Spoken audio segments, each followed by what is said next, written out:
ಓಂ ಅಜ್ಞಾನತಿಮಿರಾಂಧಸ್ಯ ಜ್ಞಾನಾಂಜನಶಲಾಕಯಾ ಚಕ್ಷುರುನ್ಮೀಲಿತಂ ಯೇನ ತಸ್ಮೈ ಶ್ರೀಗುರವೇ ನಮಃ. ಶ್ರೀಚೈತನ್ಯಮನೋಭೀಷ್ಟಂ ಸ್ಥಾಪಿತಂ ಯೇನ ಭೂತಲೆ ಸ್ವಯಂ ರೂಪಾ ಕದಾ ಮಹ್ಯಂ ದದಾತಿ ಸ್ವಪದಾಂತಿಕಂ.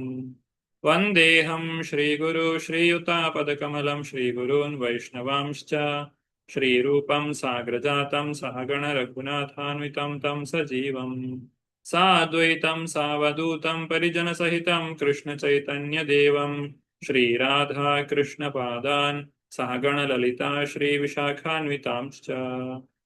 ಹೇ ಕೃಷ್ಣ ಕರುಣಾ ಸಿಂಧು ದೀನಬಂಧು ಜಗತ್ಪತೆ ಗೋಪೇಶ ಗೋಪಿಕಾ ಕಾಂತ ರಾಧಾಕಾಂತ ನಮೋಸ್ತುತೆ.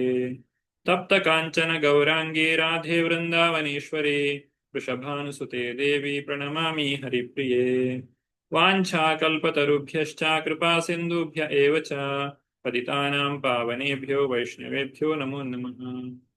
ನಮಃ ಓಂ ವಿಷ್ಣುಪಾದಾಯ ಕೃಷ್ಣಪ್ರೇಷ್ಠಾಯ ಭೂತಲೆ ಶ್ರೀಮತೆ ಭಕ್ತಿವೇದಾಂತ ಸ್ವಾಮಿನಿತಿ ನಾಮಿನೇ. ನಮಸ್ತೆ ಸಾರಸ್ವತೆ ದೇವೆ ಗೌರವಾಣಿ ಪ್ರಚಾರಿಣಿ ನಿರ್ವಿಶೇಷ ಶೂನ್ಯವಾದಿ ಪಾಶ್ಚಾತ್ಯ ದೇಶತಾರಿಣಿ. ಜಯೋ ಶ್ರೀ ಕೃಷ್ಣ ಚೈತನ್ಯ ಪ್ರಭು ನಿತ್ಯಾನಂದ ಶ್ರೀ ಅದ್ವೈತ ಗದಾಧರ ಶ್ರೀವಾಸಾದಿ ಗೌರ ಭಕ್ತ ವೃಂದ. ಹರೇ ಕೃಷ್ಣ ಕೃಷ್ಣ ಕೃಷ್ಣ ಹರೇ ಹರೇ ಹರೇ ರಾಮ ರಾಮ ರಾಮ ಹರೇ ಹರೇ. ಹರೇ ಕೃಷ್ಣ. ಶ್ರೀಮದ್ ಭಾಗವತದ 3ನೆಯ ಸ್ಕಂದದ 18ನೇ ಅಧ್ಯಾಯ ವರಾಹ ಹಿರಣ್ಯಾಕ್ಷರ ಕಾಳಗ. ಕಳೆದ ವಾರದಲ್ಲಿ ಕಳೆದ ತರಗತಿಯಲ್ಲಿ ನಾವು 17ನೇ ಅಧ್ಯಾಯದ ಕುರಿತಾಗಿ ತಿಳಿದುಕೊಂಡಿದ್ದೇವೆ. ವಿಶ್ವವಿಜೇತ ಹಿರಣ್ಯಾಕ್ಷ. ಹೇಗೆ ಹಿರಣ್ಯಾಕ್ಷನು ಯುದ್ಧಾಪೇಕ್ಷೆಯಿಂದ ಇಡೀ ಒಂದು ಭೂಮಿಯನ್ನ, ಇಡೀ ಒಂದು ಪ್ರಪಂಚವನ್ನ, ಬ್ರಹ್ಮಾಂಡವನ್ನ ಸುತ್ತು ಹಾಕ್ತಾನೆ. ಮತ್ತೆ ತನ್ನ ಜೊತೆಗೆ ಯುದ್ಧ ಮಾಡಲಿಕ್ಕೆ ಯಾರು ಸಿದ್ಧರಿದ್ದಾರೆ ಅನ್ನೋದನ್ನ ಪರೀಕ್ಷೆ ಮಾಡಿಕೊಂಡು ಕೊನೆಗೆ ವರುಣನಲ್ಲಿಗೆ ತಲುಪಿದಾಗ ವರುಣನು ಬುದ್ಧಿವಂತಿಕೆಯಿಂದ ಆ ಯುದ್ಧವನ್ನ ತಪ್ಪಿಸಿ ಆ ಒಂದು ವರಾಹನಿಗೆ, ಈ ಹಿರಣ್ಯಾಕ್ಷನಿಗೆ ಹೇಳ್ತಾನೆ, ನಿನ್ನ ಒಂದು ಸಾವು ಆ ವರಾಹ ಅವತಾರದಿಂದಾಗಿ, ಆ ಮಹಾವಿಷ್ಣುವಿನ ವರಾಹ ಅವತಾರ ರೂಪಿಯಾದಂತಹ ಭಗವಂತನಿಂದಲೇ ನಿನಗೆ ಸಾವು ಸಂಭವಿಸ್ತದೆ ಅನ್ನುವುದನ್ನ ಅಲ್ಲಿ ವರುಣನು ತಿಳಿಸ್ತಾನೆ. ಆ ನಂತರ ನಾರದರ ಒಂದು ಮಾರ್ಗದರ್ಶನದ ಮೇರೆಗೆ ಈ ಹಿರಣ್ಯಾಕ್ಷನು ತನ್ನ ಒಂದು ಪ್ರಯಾಣವನ್ನ ಮುಂದುವರಿಸ್ತಾನೆ. ತನ್ನ ಜೊತೆಗೆ ಯುದ್ಧ ಮಾಡಲಿಕ್ಕೆ ಯಾರು ಸಿಗ್ತಾರೆ ಅನ್ನೋದನ್ನ ಹುಡುಕ್ತಾ ಹೋಗ್ತಾನೆ. ಈ ರೀತಿ ಹೋದಾಗ ಮುಂದೆ ಏನಾಯಿತು ಅನ್ನೋದನ್ನ ನಾವು ಈ 18ನೇ ಅಧ್ಯಾಯದಲ್ಲಿ ನೋಡೋಣ. ಪುಸ್ತಕ ಇದ್ದವರು ದಯವಿಟ್ಟು ಶ್ರೀಮದ್ ಭಾಗವತದ ಪುಸ್ತಕವನ್ನ ತೆರೆಯಿರಿ. ಅನುವಾದವನ್ನ ಓದುವವರು ಕೈ ಮೇಲೆತ್ತಬಹುದು. ಮೊದಲನೆಯ ಶ್ಲೋಕ. ಮೈತ್ರೇಯ ಉವಾಚ ತದೇವ ಮಾರ್ಕಣ್ಯ ಜಲೇಶ ಭಾಷಿತಂ ಮಹಾಮನಸ್ತದ್ವಿಗುಣಯ್ಯ ದುರ್ಮದಃ ಹರೇರ್ವಿದಿತ್ವಾ ಗತಿಮಂಗನಾರದ ರಸಾತಲಂ ನಿರ್ವಿವಿಶೇ ತ್ವರಾನ್ವಿತ. ಅನುವಾದ. ಮೈತ್ರೇಯರು ಮುಂದುವರೆಸಿದರು. ಹಮ್ಮು ಬಿಮ್ಮುಗಳಿಂದ ಕೂಡಿದ ದೈತ್ಯನು ವರುಣನ ಮಾತಿಗೆ ಸ್ವಲ್ಪವೂ ಬೆಲೆ ಕೊಡಲಿಲ್ಲ. ಪ್ರಿಯ ವಿದುರನೇ, ಅವನು ನಾರದರಿಂದ ದೇವೋತ್ತಮ ಪರಮಪುರುಷನು ಇರುವ ಸ್ಥಳವನ್ನು ಕೇಳಿ ತಿಳಿದುಕೊಂಡು ಕ್ಷಿಪ್ರವಾಗಿ ಸಾಗರದ ಆಳಕ್ಕೆ ಹೋದನು. ಸಾಗರದ ಆಳ ಅಂತ ಹೇಳಿದ್ರೆ ಇಲ್ಲಿ ಈ ಶ್ಲೋಕದಲ್ಲಿ ತಿಳಿಸುವಂತೆ ರಸಾತಲಕ್ಕೆ ಆತನು ಹೋಗ್ತಾನೆ. ಕಾರಣ ಏನು ಅಂತ ಹೇಳಿದ್ರೆ, ದೇವೋತ್ತಮ ಪರಮಪುರುಷನಿಂದ ಅವನಿಗೆ ಮರಣವು ಬರ್ತದೆ ಅನ್ನುವಂಥದ್ದನ್ನ ವರುಣನು ತಿಳಿಸಿದ್ದಾನೆ. ಅದಕ್ಕೆ ಅವನನ್ನ ಹುಡುಕಿಕೊಂಡು ಈ ಹಿರಣ್ಯಾಕ್ಷನು ಹೋಗ್ತಾ ಇದ್ದಾನೆ. ಆ ರೀತಿಯಾಗಿ ಹೋದಾಗ ಹಿರಣ್ಯಾಕ್ಷನು ಅಲ್ಲಿ ವರಾಹದೇವರನ್ನ ಕಾಣ್ತಾನೆ. ಮೊದಲು ಹಿರಣ್ಯಾಕ್ಷನು ವರಾಹದೇವರನ್ನ ನಿಂದಿಸ್ತಾನೆ. ಇಲ್ಲಿ ಮುಂದಿನ ಶ್ಲೋಕಗಳಲ್ಲಿ 2ನೇ ಶ್ಲೋಕದಿಂದ 8ನೆಯ ಶ್ಲೋಕದವರೆಗೆ ಯಾವ ರೀತಿಯಾಗಿ ಹಿರಣ್ಯಾಕ್ಷನು ವರಾಹದೇವರನ್ನ ನಿಂದಿಸ್ತಾನೆ ಮತ್ತು ಆ ಒಂದು ನಿಂದನೆಗೆ ಇನ್ನೊಂದು ಅರ್ಥದಲ್ಲಿ ಹೇಗೆ ಭಗವಂತನು ಹಿರಣ್ಯಾಕ್ಷನಿಂದ ಸ್ತುತಿಸಲ್ಪಡ್ತಾ ಇದ್ದಾನೆ, ಇದನ್ನು ಕೂಡ ನಾವು ಕಾಣಬಹುದು. ಈ 2ನೆಯ ಶ್ಲೋಕವನ್ನ ಈಗ ನಾವು ನೋಡೋಣ.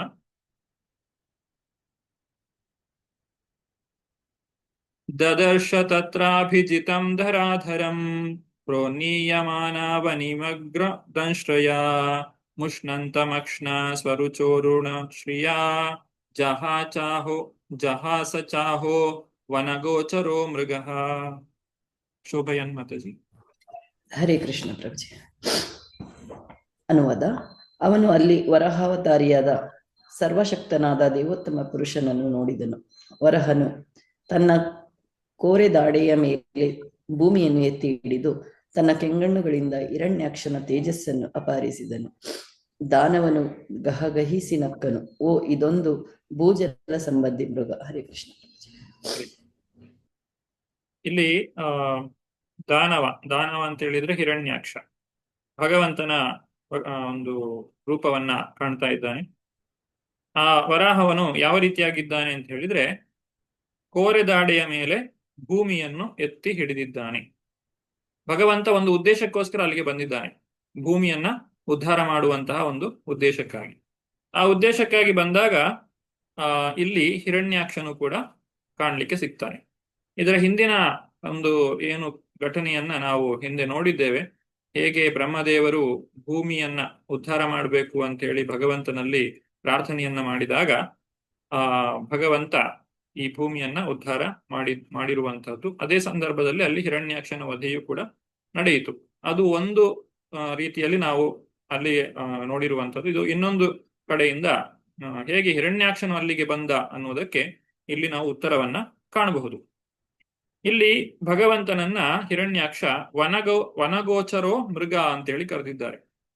ಅಂದ್ರೆ ನೆಲ ಜಲ ಸಂಬಂಧಿಯಾದಂತಹ ಒಂದು ಕಾಡು ಪ್ರಾಣಿ, ಉಭಯವಾಸಿಯಾದಂತಹ ಕಾಡು ಪ್ರಾಣಿ ಆಗಿದ್ದೀಯಾ ನೀನು, ಒಂದು ವರಾಹದ ರೂಪದಲ್ಲಿ, ಒಂದು ಹಂದಿಯ ರೂಪದಲ್ಲಿ ಇದ್ದೀಯಾ ಅಂತ ಹೇಳಿ ಇಲ್ಲಿ ತಿಳಿಸ್ತಾ ಇದ್ದಾರೆ. ಆದ್ರೆ ಆಚಾರ್ಯರು ಇದಕ್ಕೆ ಸರಿಯಾದಂತಹ ಅರ್ಥವನ್ನ ಕೊಡ್ತಾರೆ. ಇಲ್ಲಿ ವನಗೋಚರ ಅಂತ ಹೇಳಿದ್ರೆ ಒಂದು ಅರ್ಥದಲ್ಲಿ ಕಾಡಿನಲ್ಲಿರುವಂತಹ ಪ್ರಾಣಿಗಳು ಅಂತ ಹೇಳಿ ಅರ್ಥ. ಇನ್ನೊಂದು ಅರ್ಥದಲ್ಲಿ ಕಾಡಿನಲ್ಲಿ ವಾಸಿಸುವಂತಹ ಅಥವಾ ವನದಲ್ಲಿ ವಾಸಿಸುವಂತಹ ಋಷಿ ಮುನಿಗಳು ಅಥವಾ ಭಗವಂತನ ಶುದ್ಧ ಭಕ್ತರು, ಅವರಿಗೆ ಗೋಚರನಾಗಿರುವಂತಹ, ಬೇರೆಯವರಿಗೆ ಗೋಚರನಾಗದೇ ಇರುವಂತಹ ವ್ಯಕ್ತಿಯಾಗಿದ್ದಾನೆ ಭಗವಂತ ಅಂತ ಹೇಳಿ ಇಲ್ಲಿ ತಿಳಿಸಿರುವಂತಹದ್ದು.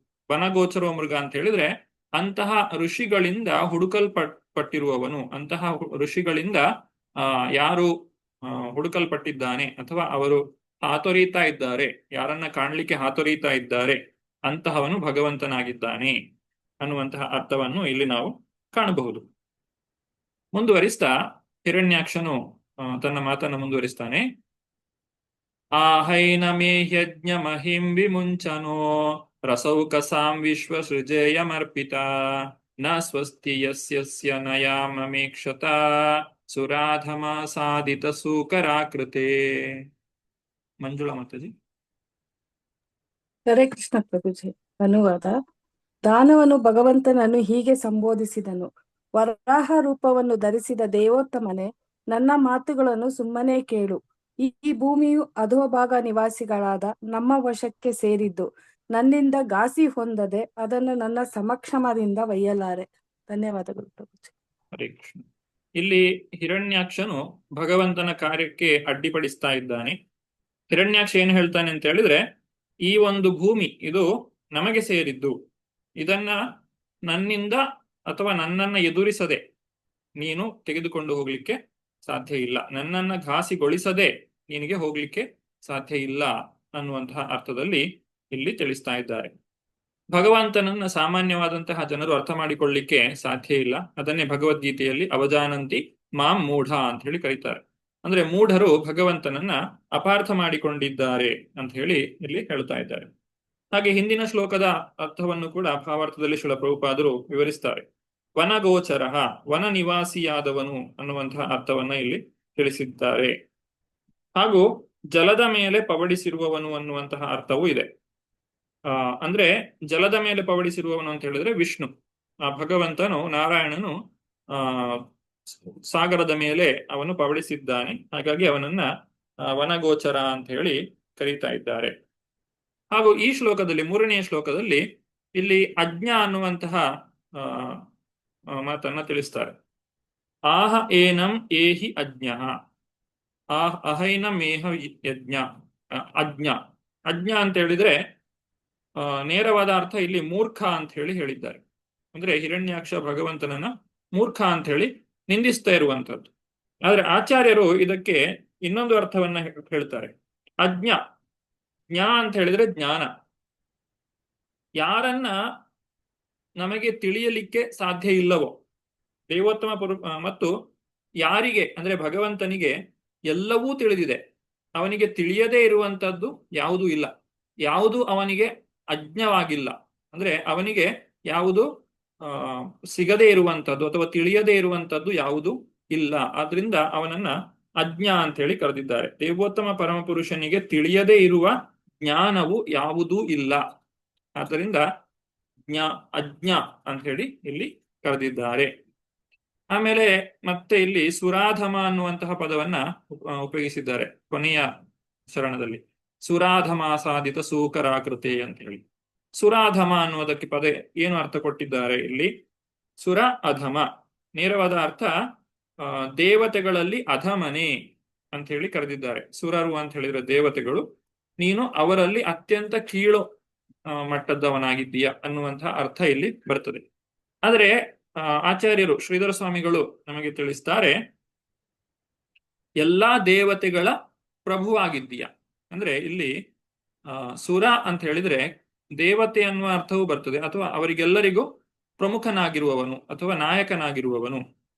ಎಲ್ಲಾ ದೇವತೆಗಳು ಭಗವಂತನ ಮುಂದೆ ಅಧಮರಾಗಿದ್ದಾರೆ, ಅಂದ್ರೆ ಭಗವಂತನಿಗಿಂತ ಅವರು ಕಳಮಟ್ಟದಲ್ಲಿ ಇದ್ದಾರೆ. ಅದರಿಂದ ಭಗವಂತನನ್ನ ಸುರಾಧಮ ಅಂತ ಹೇಳಿ ಇಲ್ಲಿ ಕರೆದಿದ್ದಾರೆ. ಯಾಕಂದ್ರೆ ಭಗವಂತನಿಗೆ ಸಮಾನರಾದವರು ಮತ್ತು ಅವನಿಗಿಂತ ಹೆಚ್ಚಿನವರು ಯಾರು ಕೂಡ ಇಲ್ಲ. ಈ ರೀತಿ ಆಚಾರ್ಯರು ನಮಗೆ ಸರಿಯಾದಂತಹ ಒಂದು ಅರ್ಥವನ್ನ ತಿಳಿಸ್ತಾ ಇದ್ದಾರೆ.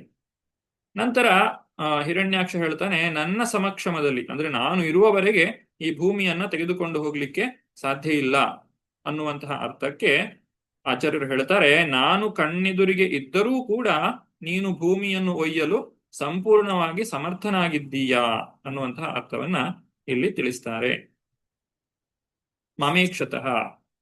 ಮತ್ತೆ ಕೊನೆಯದಾಗಿ ಹೇಳುವಂಥದ್ದು ನ ಸ್ವಸ್ತಿ ಯಾಸ್ಯಸಿ, ಅಂದ್ರೆ ನನಗೆ ನ ಸ್ವಸ್ತಿ ಯಾಸ್ಯಸಿ, ಇಲ್ಲಿ 3ನೇ ಲೈನಲ್ಲಿದೆ. ಅಂದ್ರೆ ನೀನು ಈ ಭೂಮಿಯನ್ನು ತೆಗೆದುಕೊಂಡು ಹೋಗದೇ ಇದ್ರೆ ನಮಗೆ ಯಾವುದೇ ಶುಭ ಇಲ್ಲ.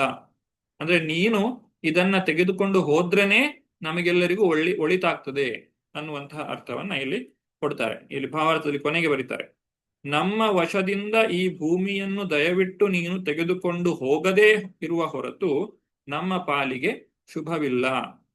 ಈ ರೀತಿ ಒಂದು ಅರ್ಥವನ್ನ ಕೊಡ್ತಾ ಇದ್ದಾರೆ.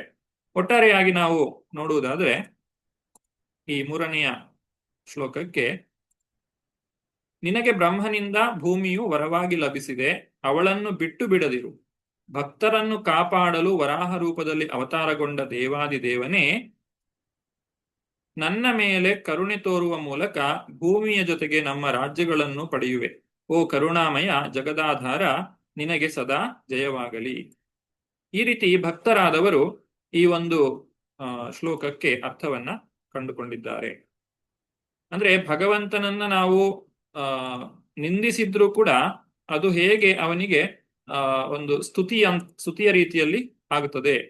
ಹಾಗೂ ಹಿರಣ್ಯಾಕ್ಷ ಹಿರಣ್ಯಕಶಿಪು ಅವರು ಜಯ ವಿಜಯರಾಗಿರುವಂತವರು, ಅವರು ಮೂಲದಲ್ಲಿ ಭಗವಂತನ ಭಕ್ತರೇ ಆಗಿದ್ದಾರೆ. 4ನೇ ಶ್ಲೋಕ. ತ್ವಂ ನ ಸಪತ್ನೈರಭವಾಯ ಕಿಂಭೃತೋ ಯೋ ಮಾಯಯಾ ಹಂತ್ಯ ಸುರಾನ್ ಪರೋಕ್ಷಜೇತ್ ತ್ವಾಂ ಯೋಗ ಮಾಯಾ ಬಲಮಲ್ಪ ಪೌರುಷಂ ಸಂಸ್ಥಾಪ್ಯ ಮೂಢಾ ಪ್ರಮೃಜೆ ಚುಚಃ. ಶುಭ ಆರ್ಮತಜಿ. ಹರೇ ಕೃಷ್ಣ ಪ್ರಭುಜಿ. ಎಲೆ ಧೂರ್ತನೆ, ನಮ್ಮನ್ನು ಕೊಲ್ಲಲು ನಮ್ಮ ಶತ್ರುಗಳು ನಿನ್ನನ್ನು ಪೋಷಿಸಿಕೊಂಡು ಬಂದಿದ್ದಾರೆ. ಅಗೋಚರವಾಗಿದ್ದುಕೊಂಡು ನೀನು ಕೆಲವು ದಾನವರನ್ನು ಕೊಂದಿದ್ದೀಯೆ. ಮೂರ್ಖನೆ, ನಿನ್ನ ಶಕ್ತಿಯು ಕೇವಲ ಯೋಗಮಾಯೆ. ಈ ದಿನ ನಾನು ನಿನ್ನನ್ನು ಸಂಹಾರ ಮಾಡುವುದರ ಮೂಲಕ ನನ್ನ ಬಂಧು ಬಾಂಧವರನ್ನು ಹುರಿದುಂಬಿಸುತ್ತೇನೆ. ಹರೇ ಕೃಷ್ಣ ಪ್ರಭುಜಿ. ಧನ್ಯವಾದ. ಹರೇ ಕೃಷ್ಣ. ಈಗ ಇಲ್ಲಿ ಕೂಡ ನಾವು ಹೇಗೆ ಹಿರಣ್ಯಾಕ್ಷನು ಭಗವಂತನನ್ನು ನಿಂದಿಸ್ತಾ ಇದ್ದಾನೆ ಅನ್ನುವುದನ್ನ ಕಾಣಬಹುದು. ಆದ್ರೆ ಇದಕ್ಕೆ ಸರಿಯಾದಂತಹ ಅರ್ಥವನ್ನ ಭಾವಾರ್ಥದಲ್ಲಿ ನಾವು ಕಾಣಬಹುದು. ಅಭವಾಯ ಅನ್ನುವಂತಹ ಪದವನ್ನ ಬಳಸಿದ್ದಾರೆ. ಅಂದ್ರೆ ಅದರ ಅರ್ಥ ಸಂಹಾರಕ್ಕಾಗಿ ಅನ್ನುವಂತಹ ಅರ್ಥ. ಆದ್ರೆ ಶ್ರೀಧರ ಸ್ವಾಮಿಗಳು ಹೇಳ್ತಾರೆ, ಸಂಹಾರ ಅಂತ ಹೇಳಿದ್ರೆ ಕೇವಲ ಈ ಶರೀರದ ನಾಶ ಮಾತ್ರ ಅಲ್ಲ, ನಮ್ಮ ಜನನ ಮರಣದ ಚಕ್ರದಿಂದ ನಮಗೆ ಮುಕ್ತಿಯನ್ನ ಕೊಡುವಂತಹವರು. ಆದ್ರಿಂದ ಇಲ್ಲಿ ಅಭವಾಯ ಅನ್ನುವಂತಹ ಪದವನ್ನ ಬಳಸಿದ್ದಾರೆ. ಪುನರಪಿ ಜನನ ಮರಣಗಳ ಪ್ರಕ್ರಿಯೆಯನ್ನೇ ನಾಶಗೊಳಿಸುವವನಾಗಿದ್ದೀಯಾ ಅಂತ ಹೇಳಿ ಭಗವಂತನನ್ನ ಇಲ್ಲಿ ಹಿರಣ್ಯಾಕ್ಷನು ಸ್ತುತಿ ಮಾಡ್ತಾ ಇದ್ದಾನೆ. ಹಾಗೂ ಶುಚಃ, ಶುಚಃ ಅನ್ನುವಂತಹ ಪದವನ್ನ ಇಲ್ಲಿ ನಾವು ಕಾಣಬಹುದು. ಕೊನೆಯದಾಗಿ ಸುಹೃತ್ ಶುಚಃ ಅಂತ ಹೇಳಿ, ಅಂದ್ರೆ ವ್ಯಥೆ ಅಂತ ಹೇಳಿ ಅರ್ಥ. ಆ ಭಗವಂತನ ಅಂತರಂಗ ಯೋಗಮಾಯ ಶಕ್ತಿಯಿಂದ ಭೌತಿಕ ಅಸ್ತಿತ್ವದ ವ್ಯಥೆಗಳನ್ನೆಲ್ಲ ಭಗವಂತನು ಪರಿಹರಿಸ್ತಾನೆ. ಶ್ವೇತಾಶ್ವತರ ಉಪನಿಷತ್ತಿನಲ್ಲಿ ಹೇಳಿದ ಹಾಗೆ ಪರಾಸ್ಯ ಶಕ್ತಿರ್ ವಿವಿಧೈವ ಶ್ರೂಯತೆ. ಭಗವಂತನು ನಮಗೆಲ್ಲರಿಗೂ ಅಗೋಚರನಾಗಿದ್ದಾನೆ.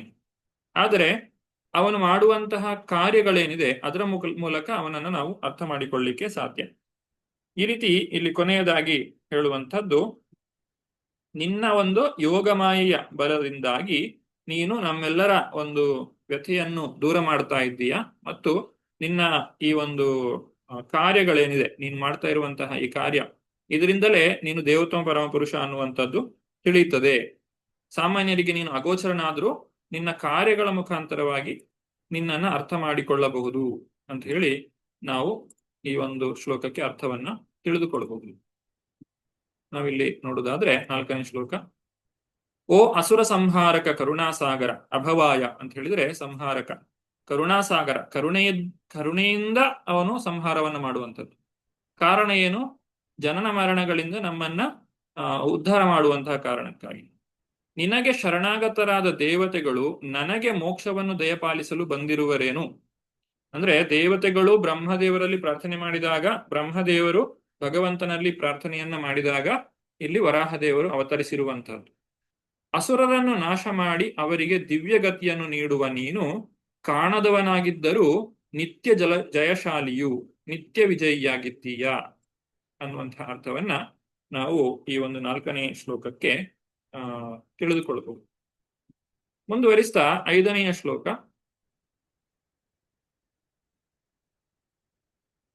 ತ್ವಯಿ ಸಂಸ್ಥಿತೆ ಗದಯಾ ಶೀರ್ಣ ಶೀರ್ಷ ನ್ಯಸ್ಮದ್ಭುಜಚ್ಯುತಯಾ ಯೇ ಚ ತುಭ್ಯಂ ಬಲಿಂ ಹರಂತ್ಯಶ್ರಶಯೋ ಯೇ ಚ ದೇವಾ ಸ್ವಯಂ ಸರ್ವೇನ ಭವಿಷ್ಯಂತ್ಯಮೂಲ. ಶೋಭಯನ್ಮತದು. ಹರೇ ಕೃಷ್ಣ.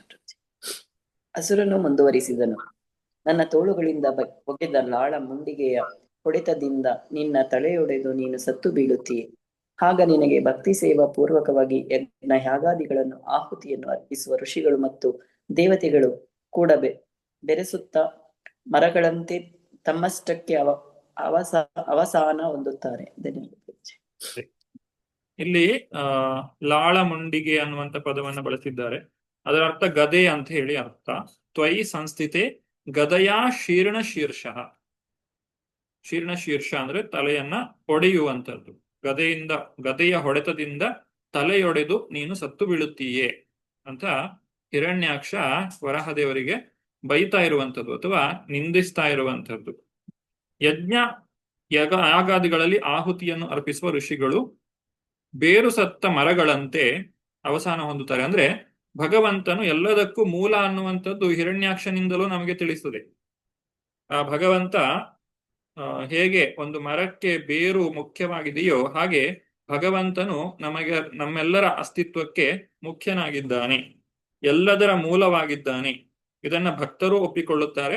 ಹಾಗೂ ಹಿರಣ್ಯಾಕ್ಷನು ಕೂಡ ಅದೇ ಮಾತನ್ನ ಹೇಳ್ತಾರೆ. ಹೇಗೆ ಹೊಟ್ಟೆಗೆ ಆಹಾರವನ್ನು ಕೊಟ್ರೆ ಇಡೀ ಶರೀರಕ್ಕೆ ಒಂದು ಪುಷ್ಟಿಯು ದೊರಕುವಂತೆ. ಇನ್ನು ಶ್ರೀಧರ ಸ್ವಾಮಿಗಳ ಪ್ರಕಾರವಾಗಿ ಈ ಶ್ಲೋಕದ ಮೂಲ ಅರ್ಥವನ್ನ ತಿಳಿಸ್ತಾ ಇದ್ದಾರೆ. ಕೊನೆಯದಾಗಿ ಭಾವಾರ್ಥದಲ್ಲಿ, ದೇವೋತ್ತಮ ಪರಮ ಪುರುಷನು ಈ ಅಸುರ ಲಾಳ ಮುಂಡಿಗೆಯನ್ನು ಕಿತ್ತೊಗೆದರೆ ಆಗ ಆರಂಭ ಭಕ್ತರು ಮಾತ್ರವಲ್ಲ, ಪ್ರಾಚೀನರಾದ ತೀಕ್ಷ್ಣಮತಿಗಳಾದ ಭಗವದ್ಭಕ್ತರು ಕೂಡ ತುಂಬಾ ಸಮಾಧಾನ ಹೊಂದುತ್ತಾರೆ. ಅಂದ್ರೆ ದೇವೋತ್ತಮ ಪರಮಪುರುಷ, ಇಲ್ಲಿ ವರಾಹ ದೇವರು ಆ ಅಸುರನ ಕೈಯಲ್ಲಿರುವಂತಹ ಗದೆಯನ್ನ ತೆಗೆದರೆ ಅಥವಾ ಗದೆಯನ್ನ ಕಿತ್ತೊಗೆದರೆ ಅದರಿಂದ ಎಲ್ಲರಿಗೂ ಸಂತೋಷವಾಗ್ತದೆ ಅನ್ನುವಂತಹ ಅರ್ಥವನ್ನ ಇಲ್ಲಿ ನಾವು ಕಾಣಬಹುದು. ಪ್ರಭುವಿನಿಂದ ರಾಕ್ಷಸನು ತನ್ನ ಗದೆಯನ್ನು ಕಳೆದುಕೊಂಡಾಗ ನವಭಕ್ತರು ಮಾತ್ರವಲ್ಲ, ಪ್ರಾಚೀನ ಮತ್ತು ಜ್ಞಾನಿಗಳಾದ ಭಕ್ತರು ಕೂಡ ಸಂತೋಷ ಪಡುತ್ತಾರೆ, ಸಂತೋಷಿತರಾಗುತ್ತಾರೆ ಅನ್ನುವಂತಹ ಅರ್ಥವನ್ನ ಇಲ್ಲಿ ನಾವು ಅರ್ಥ ಮಾಡಿಕೊಳ್ಳಬಹುದು. ಮುಂದುವರಿಸ್ತಾ 6ನೆಯ ಶ್ಲೋಕದಲ್ಲಿ ಸಾತುದ್ಯಮಾನೋರಿ ದುರುಕ್ತತೋಮರೈ ದಂಶ್ರಾಗ್ರಾಗಂ ಗಾಮು ಉಪಲಕ್ಷ್ಯ ಭೀತಾಂ ತೋದಂ ವೃಷನ್ನಿರಗಾದಂಬು ಮಧ್ಯ ಗ್ರಾಹಾಹತ ಸಾ ಕರೇಣುರ್ಯಥೇಭಃ. ಮಂಜುಳಾ ಮತ್ತು ಹರೇ ಕೃಷ್ಣ ಪ್ರಭುಜಿ. ದಾನವನ ತೀಕ್ಷ್ಣವಾದ ನುಡಿಗಳಿಂದ ಭಗವಂತನು ನೊಂದರೂ ಆ ನೋವನ್ನು ಸಹಿಸಿಕೊಂಡನು. ಆದರೆ ತನ್ನ ಕೋರೆ ದಾಳಿಯ ತುದಿಯಲ್ಲಿದ್ದ ಭೂಮಿಯು ಹೆದರಿದ್ದನ್ನು ನೋಡಿ ಮೊಸಳೆಯ ಆಕ್ರಮಣಕ್ಕೆ ಒಳಗಾದ ಆನೆಯು ತನ್ನ ಸಂಗಾತಿ ಹೆಣ್ಣಾನೆಯೊಂದಿಗೆ ನೀರಿನಿಂದ ಹೇಗೆ ಹೊರಬರುತ್ತದೆಯೋ ಹಾಗೆ ನೀರಿನಿಂದ ಹೊರಬಂದನು. ಹರೇ ಕೃಷ್ಣ ಪ್ರಭುಜಿ. ಇಲ್ಲಿ ಭೂದೇವಿ ಹೆದರಿದ್ದಾಳೆ. ಹಾಗಾಗಿ ಭಗವಂತನು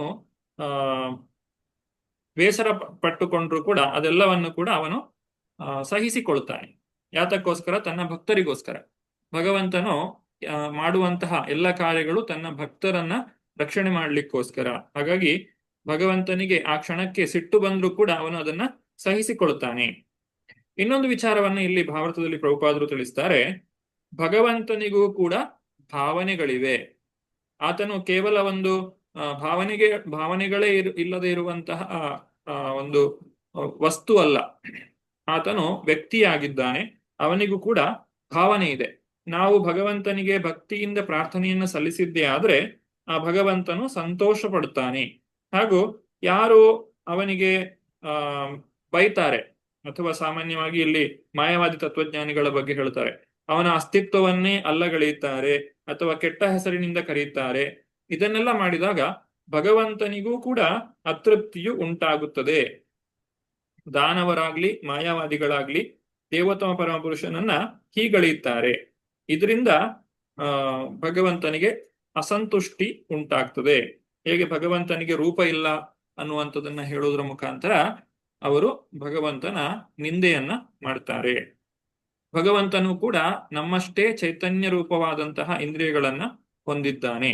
ನಾವು ಮಾಡುವಂತಹ ಪ್ರಾರ್ಥನೆಯನ್ನು ಅವನು ಸ್ವೀಕರಿಸ್ತಾನೆ, ಅವನು ಅದನ್ನ ಕೇಳ್ತಾನೆ. ಅವನಿಗೆ ಕಠಿಣವಾದ ಮಾತುಗಳನ್ನಾಡಿದ್ರೆ ಅದರಿಂದ ಅತೃಪ್ತನಾಗ್ತಾನೆ. ಇದನ್ನೆಲ್ಲ ನಾವು ಈ ಒಂದು ಶ್ಲೋಕದಿಂದ ಅರ್ಥ ಮಾಡಿಕೊಳ್ಳಬಹುದು. ಇನ್ನೊಂದು ವಿಚಾರ ಏನು ಅಂತ ಹೇಳಿದ್ರೆ, ಭೂಮಿ ದೇವಿ ಹೆದರಿಕೊಂಡಿದ್ದಾಳೆ, ಅದಕ್ಕೋಸ್ಕರ ತಾನು ಎಲ್ಲವನ್ನು ಕೂಡ ಭಗವಂತ ಸಹಿಸಿಕೊಂಡಿದ್ದಾನೆ. ಮುಂದುವರಿಸ್ತಾ 7ನೆಯ ಶ್ಲೋಕ.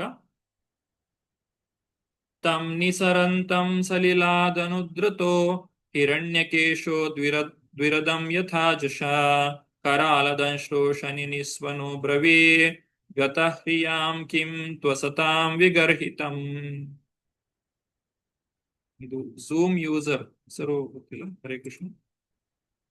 ಹರೇ ಕೃಷ್ಣ ಪ್ರಭುಜಿ. ಸಂಧ್ಯಾ ಈಶ್ವರ. ಹರೇ ಕೃಷ್ಣ.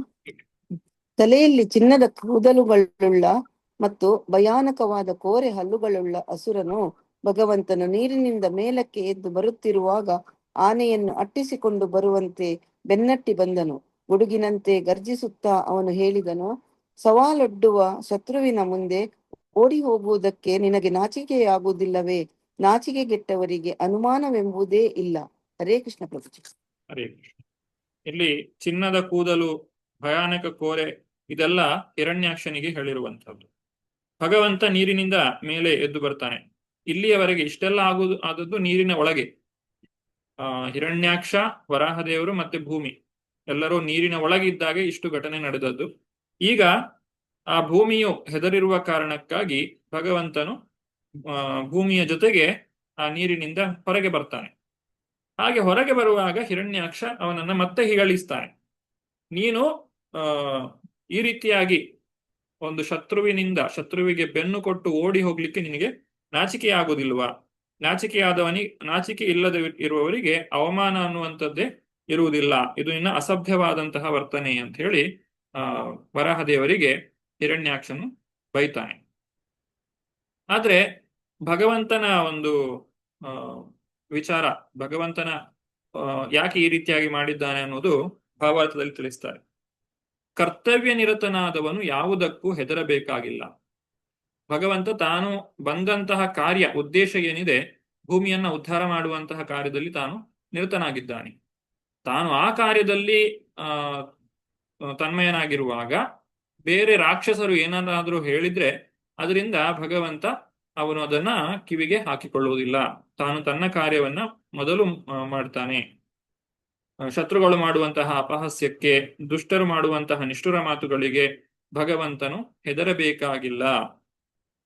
ಅವನು ಹಿರಣ್ಯಾಕ್ಷನನ್ನ ನಿರ್ಲಕ್ಷಿಸಿ ಅವನ ಸವಾಲನ್ನು ಸ್ವೀಕರಿಸದೆ ಏನು ಮಾಡ್ತಾನೆ, ಭೂಮಿಯನ್ನ ಒಂದು ಸರಿಯಾದಂತಹ ಸ್ಥಳದಲ್ಲಿ ಇಡ್ತಾನೆ.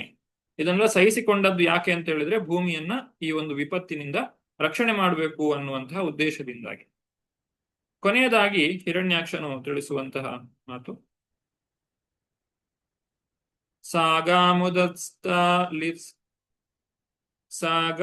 ಉದಸ್ತಾತ್ ಸಲಿಲಸ್ಯ ಗೋಚರೆ ವಿನ್ಯಸ್ಯ ತಸ್ಯಾಂ ಅದಧಾತ್ ಸ್ವಸತ್ವಂ ಅಭಿಷ್ಟುತೋ ವಿಶ್ವಸೃಜಾ ಪ್ರಸೂನೈರಾಪೂರ್ಯಮಾಣೋ ವಿಬುಧೈ ಪಶ್ಯತೋರೆ. ಉಮಾ ಕುಲಕರ್ಣಿ ಮಾತಾಡಿ. ಹರೇ ಕೃಷ್ಣ ಪ್ರಭುಜಿ. ಅನುವಾದ ಪ್ರಭುಪಾದರಿಂದ ಪ್ರಭುಪಾದಿದೆ. ಭಗವಂತನು ಭೂಮಿಯನ್ನು ತನ್ನ ಕಣ್ಣೆದುರಿಗೆ ನೀರಿನ ಮೇಲೆ ಇರಿಸಿದನು. ಮತ್ತೆ ನೀರಿನ ಮೇಲೆ ತೇಲುವಂತಹ ಸಾಮರ್ಥ್ಯವುಳ್ಳ ಒಂದು ರೂಪದಲ್ಲಿರುವಂತೆ ತನ್ನ ಸ್ವಂತ ಶಕ್ತಿಯನ್ನು ಅವಳಿಗೆ ನೀಡಿದನು. ಶತ್ರುವು ನಿಂತು ನೋಡುತ್ತಿರುವಂತೆಯೇ ಬ್ರಹ್ಮಾಂಡದ ಸೃಷ್ಟಿಕರ್ತನಾದ ಬ್ರಹ್ಮನು ಭಗವಂತನನ್ನು ಮೆಚ್ಚಿಕೊಂಡಾಡಿದರು ಮತ್ತು ಇತರ ದೇವತೆಗಳು ಅವನ ಮೇಲೆ ಕುಮ್ಮಳಗೆಳೆದರು. ಹರೇ ಕೃಷ್ಣ ಪ್ರಭುಜಿ. ಇಲ್ಲಿ ಭಗವಂತನು ಬಂದ ಮುಖ್ಯ ಕಾರ್ಯ ಈಡೇರಿದೆ.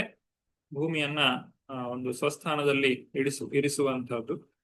ಹಾಗೆ ಆ ಭೂಮಿಯನ್ನ ಅಲ್ಲಿ ಇಟ್ಟಾಗ ಎಲ್ಲ, ಈಗ ಬ್ರಹ್ಮದೇವರಿಗೆ ಮತ್ತೆ ಇತರ ಎಲ್ಲ ದೇವತೆಗಳಿಗೂ ಕೂಡ ಸಂತೋಷವಾಗಿದೆ. ಅವರೆಲ್ಲ ಹೂಮಳೆಗೆರೆದಿದ್ದಾರೆ.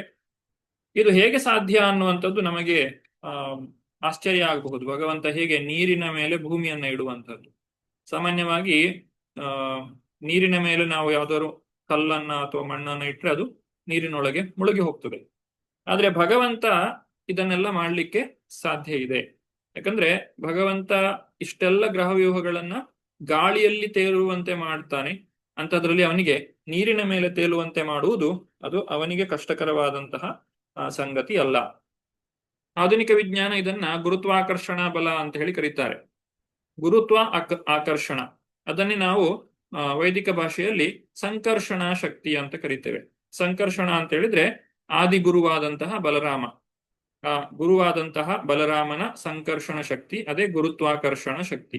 ಆ ಗುರುತ್ವಾಕರ್ಷಣ ಶಕ್ತಿಯಿಂದ ಆ ಭೂಮಿಯು ತನ್ನ ಸ್ಥಾನದಲ್ಲಿ ನಿಂತಿದೆ. ಅದು ಭಗವಂತನದ್ದೇ ಶಕ್ತಿಯಾಗಿದೆ. ಬಲರಾಮನೇ ಈ ಸಕಲ ಬ್ರಹ್ಮಾಂಡವನ್ನ ತನ್ನ ಒಂದು ಶಕ್ತಿಯ ಮುಖಾಂತರವಾಗಿ ಅದು ತನ್ನ ಸ್ಥಾನದಲ್ಲಿ ನಿಲ್ಲುವಂತೆ ಮಾಡಿದ್ದಾನೆ. ಹೀಗೆ ಇಲ್ಲಿ ನಡೆಯುವಂತಹ ಪ್ರತಿಯೊಂದರ ಹಿಂದೆಯೂ ಆ ಭಗವಂತನ ನಿರ್ದೇಶನವಿದೆ ಅನ್ನುವುದನ್ನ ನಾವು ಇಲ್ಲಿ ಅರ್ಥ ಮಾಡಿಕೊಳ್ಳಬಹುದು.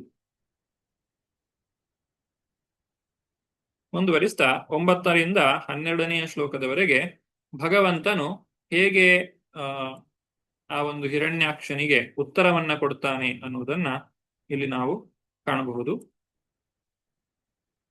ಯಾಕಂದ್ರೆ ಹಿರಣ್ಯಾಕ್ಷನು ಭಗವಂತನನ್ನ ನಿಂದಿಸಿದ್ದಾನೆ. ಈಗ ಏನು ಅಂತ ಹೇಳಿ ಉತ್ತರ ಕೊಡ್ತಾನೆ ಅನ್ನೋದನ್ನ ಈ 9ನೇ ಶ್ಲೋಕದಿಂದ 12ನೆಯ ಶ್ಲೋಕದವರೆಗೆ ನಾವು ತಿಳಿದುಕೊಳ್ಳೋಣ.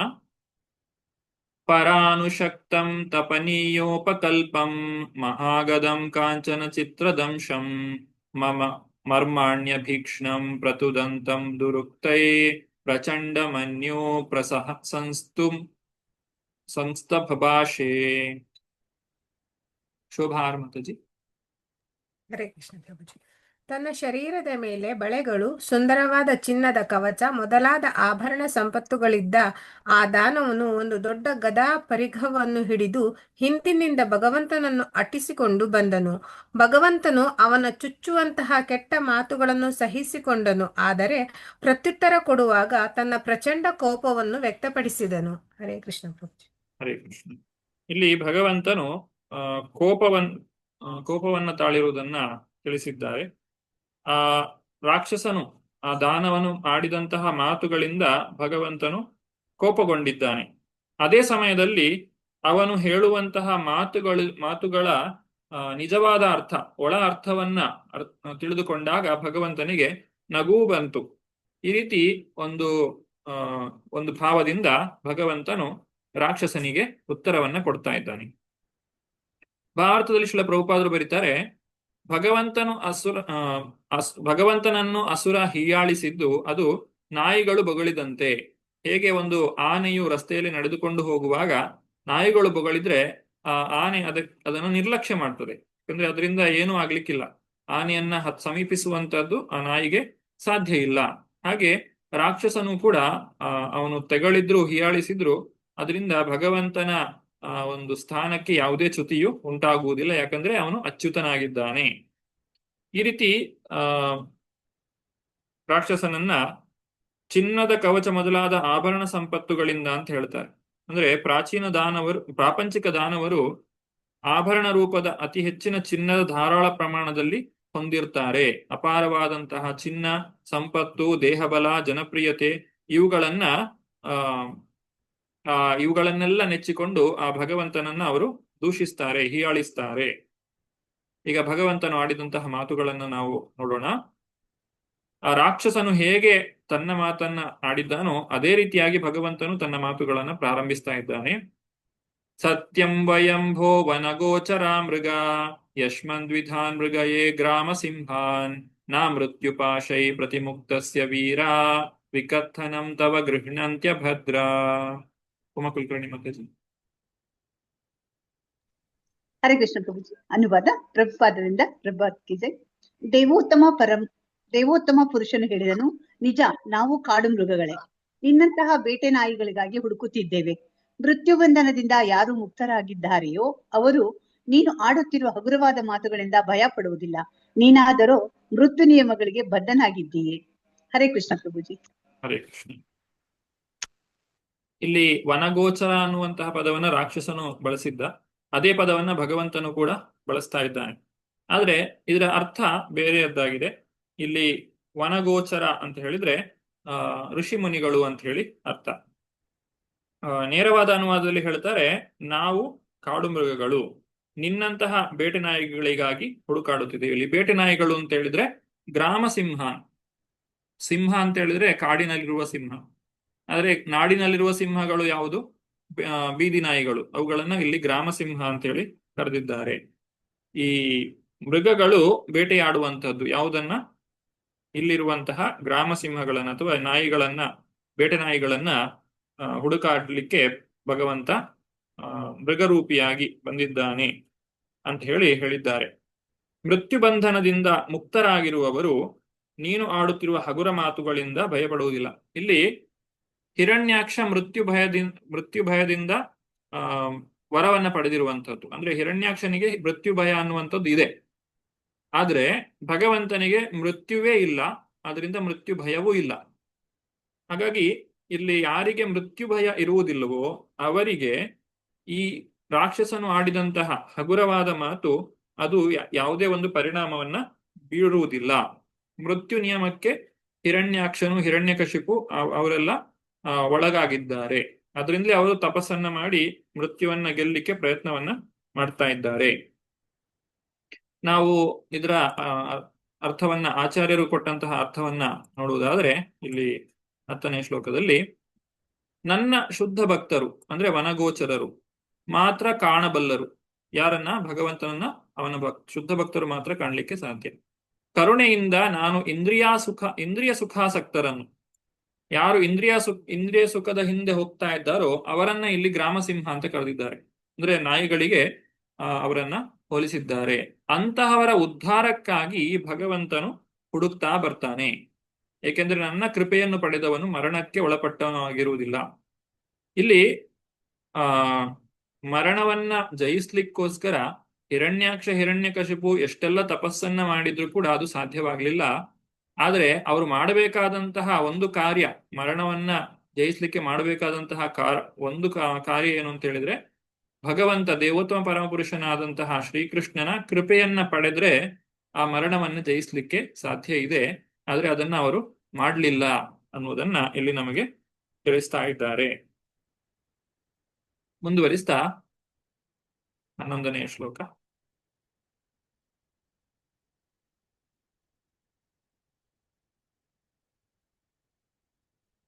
ಏತೇ ವಯಂ ನ್ಯಾಸಹರಾರಸೌಕಸಾಂ ಗತಃ ಹ್ರಿಯೋ ಗದಯಾ ದ್ರಾವಿತಾಸ್ತೆ ತಿಷ್ಠಾಮಹೇತಾಪಿ ಕಥಂಚಿದಾಜೌ ಸ್ಥೇಯಂ ಕ್ವಾಯಾಮೋ ಬಲಿನೋತ್ಪಾದ್ಯ ವೈರಂ. ಸಂಧ್ಯಾ ಮಾತಾಜಿ. ಹರೇ ಕೃಷ್ಣ ಪ್ರಭುಜಿ. ಅನುವಾದ.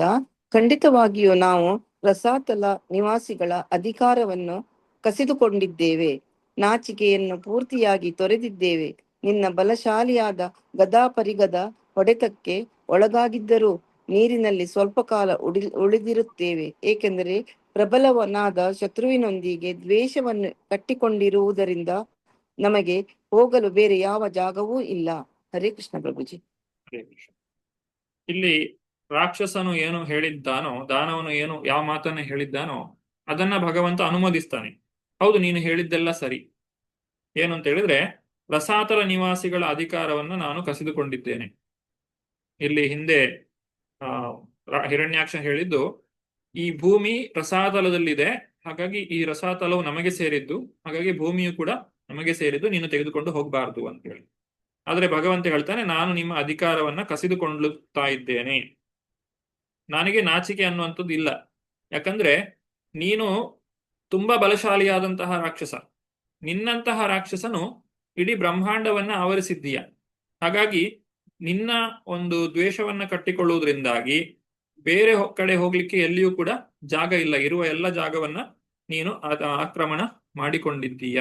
ಅದರಿಂದ ನಿನ್ನ ಸಂಹಾರ ಒಂದೇ ಈಗ ಪರಿಹಾರವಾಗಿದೆ. ಅದನ್ನೇ ಅವನನ್ನು ಸಂಹಾರ ಮಾಡುವಂತಹ ಉದ್ದೇಶಕ್ಕಾಗಿಯೇ ಇಲ್ಲಿ ಭಗವಂತನು ಬಂದಿರುವಂತಹದ್ದು. ಇದರ ಇನ್ನೊಂದು ಅರ್ಥವನ್ನ ಆಚಾರ್ಯರು ತಿಳಿಸ್ತಾರೆ.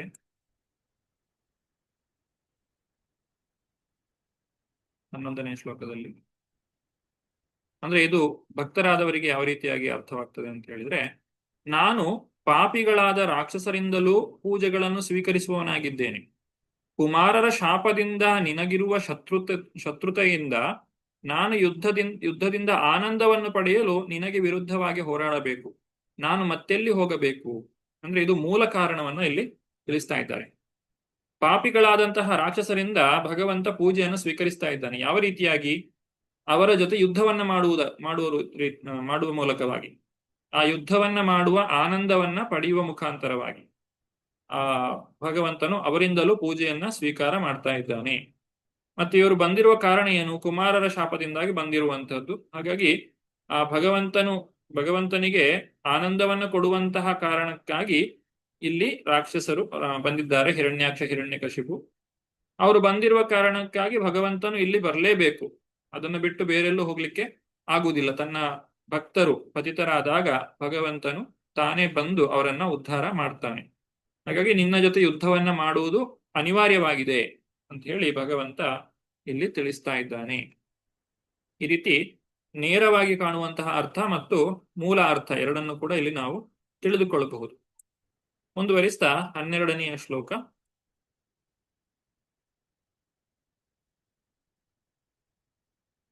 ತ್ವಂ ಭದ್ರನಾಥಾನಾಂ ಕಿಲ ಯೂಥಪಾಧಿಪೋ ಘಟಸ್ವನೋಸ್ವಸ್ತಯ ಆಶ್ವನೂಹಾ ಸಂಸ್ಥಾಪ್ಯ ಚಾಸ್ಮನ್ ಪ್ರಮೃಜಾಶ್ರು ಸ್ವಕಾನಾಂ ಯಾ ಸ್ವಾಂ ಪ್ರತಿಜ್ಞಾಂ ನಾತಿ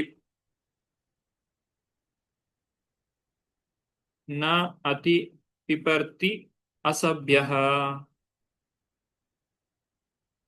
ಶುಭ ಆರ್ಮತಜಿ. ಹರೇ ಕೃಷ್ಣ. ನೀನು ಅನೇಕ ಪದಾತಿಗಳ ಸೇನಾಧಿಪತಿ ಎಂದು ಹೇಳಲಾಗಿದೆ. ಹೀಗಿರುತ್ತಾ ನೀನು ನಮ್ಮನ್ನು ಹೊರಹಾಕಲು ಅನೇಕ ಕ್ರಮಗಳನ್ನು ತೆಗೆದುಕೊಳ್ಳಬಹುದು. ನಿನ್ನ ಮೂರ್ಖತನದ ಮಾತುಗಳನ್ನು ಬಿಟ್ಟು ಬಿಡು. ನಮ್ಮನ್ನು ಕೊಂದು ನಿನ್ನ ಬಂಧು ಮಿತ್ರರ ಚಿಂತೆಯನ್ನು ಪರಿಹರಿಸು. ಒಬ್ಬನು ಎಷ್ಟೇ ಗರ್ವಿಷ್ಠನಾಗಿರಲಿ ತಾನು ಕೊಟ್ಟ ಮಾತನ್ನು ಉಳಿಸಿಕೊಳ್ಳದೆ ಹೋದರೆ ಸಭೆಯಲ್ಲಿ ಅವನು ತನಗೊಂದು ಸ್ಥಾನವನ್ನು ಗಳಿಸಿಕೊಳ್ಳಲು ಅರ್ಹನಾಗುವುದಿಲ್ಲ. ಹರೇ ಕೃಷ್ಣ. ಹರೇ ಕೃಷ್ಣ. ಅಲ್ಲಿ ಹಿರಣ್ಯಾಕ್ಷನು ಭಗವಂತನಿಗೆ ಅದೇ ರೀತಿಯಾಗಿ ಅಸಭ್ಯ ಅಂತ ಹೇಳಿ ಹೇಳಿದ್ದಾರೆ. ಯಾಕಂದ್ರೆ ಭಗವಂತ ಆ ಹಿರಣ್ಯಾಕ್ಷನಿಗೆ ಬೆನ್ನು ತೋರಿಸಿ ಭೂದೇವಿಯನ್ನ ನೀರಿನ ಮೇಲೆ ಇಡ್ಲಿಕ್ಕೆ ಹೋದಾಗ ಅಲ್ಲಿ ಒಂದು ಹಿರಣ್ಯಾಕ್ಷನು ಇದೇ ಮಾತನ್ನ ಹೇಳಿದ್ದಾನೆ. ಇಲ್ಲಿ ಭಗವಂತನು ಕೂಡ ಆ ರಾಕ್ಷಸನಿಗೆ ಅಸಭ್ಯ ಅಂತ ಹೇಳಿ ಹೇಳ್ತಾರೆ. ಯಾಕಂದ್ರೆ ಹಿರಣ್ಯಾಕ್ಷನು ಮಾತು ಕೊಟ್ಟಿದ್ದಾನೆ ಏನು ಅಂತ ಹೇಳಿದ್ರೆ ಆ ಒಂದು ಭಗವಂತನ ಮೇಲೆ ನಾನು ಯುದ್ಧವನ್ನ ಮಾಡ್ತಾ ಇದ್ದೇನೆ, ಅವನ ಜೊತೆ ಹೋರಾಡ್ತೇನೆ ಅಂತ ಹೇಳಿ. ಹಾಗೆ ಹೇಳಿದಂತಹ ಮಾತನ್ನ ನೀನು ಈಗ ಉಳಿಸಿಕೊಳ್ಳಬೇಕು. ನನ್ನನ್ನ ಕೊಂದು ನಿನ್ನ ಬಂಧು ಮಿತ್ರರ ಚಿಂತೆಯನ್ನು ಪರಿಹರಿಸು. ಅಂದ್ರೆ ರಾಕ್ಷಸರಿಗೆಲ್ಲ ಸಂತೋಷವಾಗುವಂತಹ ಕಾರ್ಯವನ್ನು ನೀನು ಈಗ ಮಾಡಬೇಕು ಅಂತ ಹೇಳಿ ಆ ಒಂದು ರಾಕ್ಷಸನನ್ನ ಭಗವಂತನು ಯುದ್ಧಕ್ಕಾಗಿ ಹುರಿದುಂಬಿಸ್ತಾ ಇದ್ದಾನೆ. ಇದು 12ನೇ ಶ್ಲೋಕದಲ್ಲಿ ನಾವು ಕಾಣುವಂಥದ್ದು. ಇನ್ನೊಂದು ಅರ್ಥದಲ್ಲಿ ನಾವು ನೋಡುವುದಾದ್ರೆ ಅಲ್ಲಿ ನಿಂತಿರುವವನು ಭಗವಂತನದ್ದೇ ದಾಸನಾಗಿದ್ದಾನೆ. ಪ್ರೀತಿಯಿಂದ ತುಂಬಿ ನನಗೆ ಯುದ್ಧದ ಆನಂದವನ್ನು ನೀಡುವ ವಾಗ್ದಾನದಂತೆ ನೀನು ರಾಕ್ಷಸನ ಭಾವವನ್ನು ಸ್ವೀಕರಿಸಿದ್ದಿ. ವಾಗ್ದಾನವನ್ನು ಉಳಿಸಲು ಸಭೆಯಲ್ಲಿ ಉಳಿಸದೇ ಇರುವವನು, ವಾಗ್ದಾನವನ್ನು ಉಳಿಸದವನು ಸಭೆಯಲ್ಲಿ ಕುಳಿತುಕೊಳ್ಳಲು ಅರ್ಹನಲ್ಲ. ಆದ್ದರಿಂದ ನನ್ನೊಂದಿಗೆ ಹೋರಾಡಿ ನನ್ನನ್ನು ಸಂತೋಷಪಡಿಸು, ಆನಂದದ ಕಣ್ಣೀರನ್ನು ಒರೆಸು. ಆನಂದದ ಕಣ್ಣೀರು ಆ ಭಗವಂತನಿಗೆ ಈ ಹಿರಣ್ಯಾಕ್ಷನ ಜೊತೆಗೆ ಯುದ್ಧ ಮಾಡುವಂತದ್ದು ಬಹಳ ಆನಂದದಾಯಕವಾದಂತಹ ಕಾರ್ಯ. ಆ ಜಯ ವಿಜಯರು ಬಂದಂತಹ ಮೂಲ ಉದ್ದೇಶ ಏನಿದೆ ಅದನ್ನ ನೀನು ಈಗ ಈಡೇರಿಸಬೇಕು. ಅದಕ್ಕೋಸ್ಕರ ನೀನು ಯುದ್ಧ ಮಾಡಬೇಕು. ಹಾಗೆ ನಿನ್ನ ದಾನವರ ಒಂದು ಬಾಂಧವರು ಯಾರಿದ್ದಾರೆ ಅವರಿಗೆ ಕೊಟ್ಟಂತಹ ಮಾತಿನ ಮುಖಾಂತರವಾಗಿಯೂ ನೀನು ಈಗ ಯುದ್ಧವನ್ನ ಮಾಡಬೇಕು ಅಂತ ಹೇಳಿ ಹೇಳ್ತಾ ಇದ್ದಾರೆ. ಇನ್ನು ಮುಂದೆ 13ರಿಂದ 19ನೇ ಶ್ಲೋಕದವರೆಗೆ ಈ ಯುದ್ಧದ ವರ್ಣನೆಯನ್ನು ನಾವು ಕಾಣಬಹುದು. ಹೇಗೆ ಹಿರಣ್ಯಾಕ್ಷ ಹಿರಣ್ಯಕಶಿಪುವರ ಒಂದು ಯುದ್ಧ ನಡೆಯಿತು ಅನ್ನೋದನ್ನ ಇಲ್ಲಿ ತಿಳಿಸ್ತಾ ಇದ್ದಾರೆ. ಸೋಧಿಕ್ಷಿಪ್ತೋ ಭಗವತಾ ಪ್ರಲಬ್ಧಶ್ಚಾರುಷಾಂ ಆಜಹಾರೋಲ್ಬಣಂ ಕ್ರೋಧಂ ಕ್ರೀಡ್ಯಮಾನೋ ಹಿ ರಾಡಿವ. ಉಮಾ ಕುಲಕರ್ಣಿ. ಹರೇ ಕೃಷ್ಣ ಪ್ರಭುಜಿ. ಅನುವಾದ ಪ್ರಭುಪಾದರಿಂದ ಪ್ರಭುಪಾದಿದೆ. ಅನುವಾದ ಶ್ರೀ ವೈದ್ಯರು ಹೇಳಿದರು, ದೇವೋತ್ತಮ ಪುರುಷನು ಹಾಗೆ ಒಡ್ಡಿದ ಸವಾಲಿನಿಂದ ಆ ಅಸುರನು ಕೋಪಗೊಂಡು ಕೆರಳಿದನು ಮತ್ತು ಕೆಣಕಿದ ನಾಗರ ಹಾವಿನಂತೆ ಕೋಪದಿಂದ ತಲ್ಲಣಿಸಿದನು. ಹರೇ ಕೃಷ್ಣ ಪ್ರಭುಜಿ. ಇಲ್ಲಿ ಭಗವಂತನ ಸವಾಲಿನಿಂದ ಹಿರಣ್ಯಾಕ್ಷನಿಗೆ ಬಹಳ ಸಿಟ್ಟು ಬಂದಿದೆ. ಹೇಗೆ ಅಂದ್ರೆ ಒಂದು ಹಾವಿನಂತೆ ಅವನು ಮುಸುಗುಡ್ತಾ ಇದ್ದಾನೆ. ಆದ್ರೆ ಭಾವಾರ್ಥದಲ್ಲಿ ಪ್ರಭುಪಾದರು ಬರೀತಾರೆ, ಹಾವು ತುಂಬಾ ಭಯಂಕರವಾಗಿರಬಹುದು, ನಾಗರ ಹಾವು ಬಹಳ ಭಯಂಕರವಾಗಿ ಕಾಣಬಹುದು. ಆದ್ರೆ ಹಾವಾಡಿಗನ ಮುಂದೆ ಅದು ಕೇವಲ ಒಂದು ಆಟದ ವಸ್ತು ಅಷ್ಟೇ. ಅವನು ತನಗೆ ಬೇಕಾದ ಹಾಗೆ ಆ ಹಾವನ್ನ ಆಡಿಸ್ತಾನೆ. ಈ ರೀತಿ ಭಗವಂತನ ಮುಂದೆ ಆ ರಾಕ್ಷಸನು ಎಷ್ಟೇ ಬಲಶಾಲಿ ಆಗಿದ್ರೂ ಅವನು ಕೇವಲ ಒಂದು ಆಟದ ವಸ್ತು, ನಿಜವಾಗಿಯೂ ಒಬ್ಬ ಆಟದ ವಸ್ತು. ಯಾಕಂದ್ರೆ ಭಗವಂತನ ಆ ಒಂದು ಯುದ್ಧ ಮಾಡುವಂತಹ ಅಪೇಕ್ಷೆಯನ್ನ ಈಡೇರಿಸಲಿಕ್ಕೋಸ್ಕರ, ಭಗವಂತನ ಜೊತೆಗೆ ಆಟವನ್ನ ಆಡ್ಲಿಕ್ಕೋಸ್ಕರ, ಆ ಯುದ್ಧದ ಆಟವನ್ನ ಆಡ್ಲಿಕ್ಕೋಸ್ಕರ ಇಲ್ಲಿ ಹಿರಣ್ಯಾಕ್ಷ ಹಿರಣ್ಯಕಶಿಪು ಬಂದಿರುವಂತಹದ್ದು. ಹಾಗೆ ರಾವಣ, ಕುಂಭಕರ್ಣ ಅವರನ್ನು ಕೂಡ ಮುಂದಕ್ಕೆ ಶ್ರೀರಾಮನಿಂದ ಹತರಾಗ್ತಾರೆ. ಅದನ್ನು ಇಲ್ಲಿ ಉಲ್ಲೇಖಿಸಲಾಗಿದೆ. 14 ಸೃಜನ್ನಮರ್ಷಿತ ಶ್ವಾಸಾನ್ ಮನ್ಯು ಪ್ರಚಲಿತೇಂದ್ರಿಯ ಆಸಾದ್ಯತರ ಸಾದೈತ್ಯೋ ಗದಯಾಭ್ಯಹನದ್ಧರಿಂ. ಶುಭ ಆರ್ಮತಜಿ. ಹರೇ ಕೃಷ್ಣ ಪ್ರಭುಜಿ. ಹರೇ ಕೃಷ್ಣ. ಆ ದಾನವನು ಕ್ರೋಧದಿಂದ ಬುಸುಗುಟ್ಟುತ್ತಿದ್ದನು. ಅವನ ಇಂದ್ರಿಯಗಳು ಸಿಟ್ಟಿನಿಂದ ಕಂಪಿಸುತ್ತಿದ್ದವು. ಅವನು ವೇಗವಾಗಿ ಭಗವಂತನ ಮೇಲೆ ಎರಗಿ ತನ್ನ ಬಲವಾದ ಗದಾ ಪರಿಘದಿಂದ ಅವನಿಗೆ ಒಂದು ಪೆಟ್ಟನ್ನು ಕೊಟ್ಟನು. ಹರೇ ಕೃಷ್ಣ. ಹರೇ ಕೃಷ್ಣ. ಯುದ್ಧವು ಈಗ ಕೇವಲ ಮಾತಿನಿಂದ ಅದು ಹೊಡೆತಕ್ಕೆ ಬದಲಾಗಿದೆ. ಮೊದಲನೆಯ ಏಟನ್ನ ಹಿರಣ್ಯಾಕ್ಷನೇ ಭಗವಂತನ ಮೇಲೆ ಮಾಡಿದ್ದಾನೆ. ತನ್ನ ಗದೆಯಿಂದ ಗದಾಪ್ರಹಾರವನ್ನ ಮಾಡಿದ್ದಾನೆ. ಆಗ ಭಗವಂತನು ಏನು ಮಾಡ್ತಾನೆ, ಸ್ವಲ್ಪ ಪಕ್ಕಕ್ಕೆ ಸರಿತಾನೆ. ಹಾಗೂ ತನ್ನ ಶತ್ರುವು ತನ್ನ ಎದೆಗೆ ಗುರಿಯಿಟ್ಟು ಬೀಸಿದ ಕ್ರೂರವಾದಂತಹ ಗದಾಪರಿಗದ ಹೊಡೆತದಿಂದ ಅವನು ತಪ್ಪಿಸಿಕೊಳ್ಳುತ್ತಾನೆ. ಅಂದ್ರೆ ಭಗವಂತನ ಮೇಲೆ ಆ ಒಂದು ಗದಾ ಪ್ರಹಾರ ಬೀಳುವುದಿಲ್ಲ, ಭಗವಂತ ಅಲ್ಲಿಂದ ತಪ್ಪಿಸಿಕೊಳ್ಳುತ್ತಾನೆ. ಇದಕ್ಕೆ ಉದಾಹರಣೆಯಾಗಿ ಸಿದ್ಧಯೋಗಿಯು ಸಾವನ್ನ ತಪ್ಪಿಸಿಕೊಳ್ಳುವಂತಹ ರೀತಿ ಅಂತ ಹೇಳಿ ತಿಳಿಸ್ತಾರೆ ಈ ಒಂದು 15ನೆಯ ಶ್ಲೋಕದಲ್ಲಿ. ಯೋಗಾರೂಢ ಅಂತ ಹೇಳ್ತಾರೆ. ನಾವು ಭಗವದ್ಗೀತೆಯ 6ನೇ ಅಧ್ಯಾಯದಲ್ಲಿ ನೋಡಿದ್ದೇವೆ, ಯೋಗಾರುರುಕ್ಷು ಯೋಗಾರೂಢ ಅಂತ ಹೇಳಿ. ಯೋಗಾರುರುಕ್ಷು ಅಂತ ಹೇಳಿದ್ರೆ ಆರಂಭಿಕ ಭಕ್ತ ಅಥವಾ ಆರಂಭಿಕವಾದ ಯೋಗದಲ್ಲಿ ತೊಡಗಿರುವವನು. ಯೋಗಾರೂಢ ಅಂತ ಹೇಳಿದ್ರೆ ಈಗಾಗಲೇ ಒಂದು ಪ್ರಗತಿಯನ್ನ ಇರುವವನು. ಯೋಗಾರುರುಕ್ಷು ಅಂತ ಹೇಳಿದ್ರೆ ಆರಂಭಿಕ ಯೋಗಿ ಅಂತ ಹೇಳಿ ಅರ್ಥ. ಆ ಒಂದು ಸಿದ್ಧ ಯೋಗಿ, ಸಿದ್ಧಿಯನ್ನ ಪಡೆದಂತಹ ಯೋಗಿ ಹೇಗೆ ಸಾವನ್ನ ಗೆಲ್ತಾನೆ. ಧ್ರುವ ಮಹಾರಾಜನ ಉದಾಹರಣೆಯನ್ನು ತೆಗೆದುಕೊಳ್ಳಬಹುದು. ಹೇಗೆ ಧ್ರುವ ಮಹಾರಾಜ ಆ ಸಾವಿನ ತಲೆಯ ಮೇಲೆ ಕಾಲಿಟ್ಟು ವೈಕುಂಠಕ್ಕೆ ಹೋದ ಅಂತ ಹೇಳಿ ಮುಂದಕ್ಕೆ ನಾವು ನೋಡ್ಲಿಕ್ಕಿದ್ದೇವೆ. ಹಾಗೆ ಆ ಒಂದು ಉದಾಹರಣೆಯ ಮುಖಾಂತರ ಇದನ್ನ ವಿವರಿಸಿದ್ದಾರೆ. ಹಿರಣ್ಯಾಕ್ಷನು ಗದಾಪ್ರಹಾರ ಮಾಡಿದ್ರೂ ಕೂಡ ಅದು ಭಗವಂತನಿಗೆ ತಾಗ್ಲಿಲ್ಲ. ಆ ನಂತರ ಭಗವಂತನು ಈಗ ಆ ರಾಕ್ಷಸನ ಮೇಲೆ ಕ್ರೋಧವನ್ನ ವ್ಯಕ್ತಪಡಿಸ್ತಾ ಇದ್ದಾನೆ. ಹಾಗೂ ದಾನವನನ್ನ ಹೊಡಿಲಿಕ್ಕೆ ಭಗವಂತನು ಬಹಳ ವೇಗವಾಗಿ ಬರ್ತಾ ಇದ್ದಾನೆ. ಒಂದು ಕಡೆಯಿಂದ ಹಿರಣ್ಯಾಕ್ಷನು ಕೂಡ ಭಗವಂತನ ಮೇಲೆ ಆಕ್ರಮಣ ಮಾಡ್ಲಿಕ್ಕೆ ಬರ್ತಾ ಇದ್ದಾನೆ. ಹಾಗೆ ವರಾಹದೇವನು ಕೂಡ ಹಿರಣ್ಯಾಕ್ಷನ ಮೇಲೆ ಆಕ್ರಮಣವನ್ನು ಮಾಡಲಿಕ್ಕೆ ಬರ್ತಾ ಇದ್ದಾನೆ. ಇಬ್ಬರು ಕೂಡ ಒಬ್ಬರ ಮೇಲೆ ಒಬ್ಬರು ಆ ಗದಾ ಪ್ರಹಾರವನ್ನ ಮಾಡ್ತಾ ಇದ್ದಾರೆ. ಆ ಗದಾ ಯುದ್ಧವು ಇಲ್ಲಿ ನಡೀತಾ ಇದೆ. ನಂತರ ಭಗವಂತನು ರಾಕ್ಷಸನ ಮೇಲೆ ಗದಾ ಪ್ರಹಾರವನ್ನ ಮಾಡ್ತಾ ಇದ್ದಾನೆ. ಹೇಗೆ ಅಂತ ಹೇಳಿದ್ರೆ, ಆ ಹಿರಣ್ಯಾಕ್ಷನ ಬಲಗಣ್ಣಿನ ಹುಬ್ಬಿನ ಮೇಲೆ ವರಾಹದೇವರು ಹೊಡಿತಾರೆ. ಆಗ ಅವನು ಕೂಡ ಬಹಳ ಯುದ್ಧ ನಿಪುಣನಾಗಿದ್ದಾನೆ. ಆ ಗದೆಯ ಹೊಡೆತದಿಂದ ತಾನು ತಪ್ಪಿಸಿಕೊಂಡು ಅವನು ರಕ್ಷಿತನಾಗ್ತಾನೆ. ಈಗ ದಾನವನು ಕೂಡ ಭಗವಂತನು ಮಾಡಿದಂತಹ ಗದಾ ಪ್ರಹಾರದಿಂದ ತಪ್ಪಿಸಿಕೊಂಡಿದ್ದಾನೆ. ಈ ರೀತಿ ಇಲ್ಲಿ 18ನೇ ಅಧ್ಯಾಯದಲ್ಲಿ ನಾವು ಕಾಣಬಹುದು. ಏವಂ ಗದಾಭ್ಯ ಗುರುವಿಭ್ಯಾಂ ಹರಿಯಕ್ಷೋ ಹರಿರೇವ ಚ.